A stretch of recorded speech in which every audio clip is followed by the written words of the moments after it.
पाएंगे, ऐसे आलम में पागल हो जाएंगे। अरे हमरा के तू भूल जाइना, अब करिहा न तू इंतजार। तारू जान तो सुना एक बेरी मीटिंग करा के जा। तारू जान तो सुना एक बेरी मीटिंग करा के जा। जाए से पागीले ससुरवा अपना, साखी से सेटिंग करा के जा। शिकारी तो हम भी हैं, मगर हमने कभी कुत्ते नहीं मारे। शिकारी तो हम भी हैं, मगर हमने कभी कुत्ते नहीं मारे।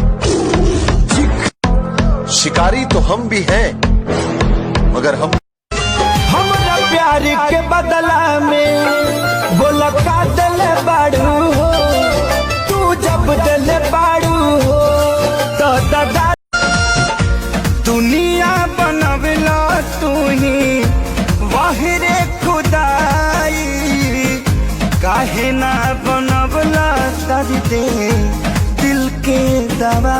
आज छोड़ा पूना साथ हमार सातों जन्म,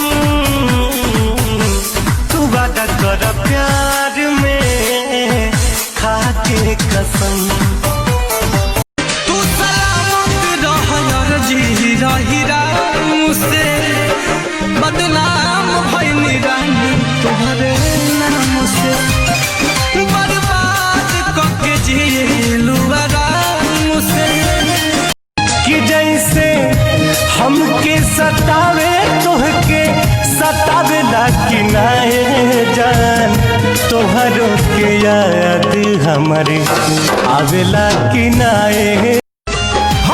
प्यार के बदला में बोला का दिल बाड़ू हो, तू जब दिल बाड़ू हो तो दादा दिल खड़ा बानी पिछुआरी, प्यारी जानी लेट कर जय माला होखे से पहले भेंट कर जय माला होखे से।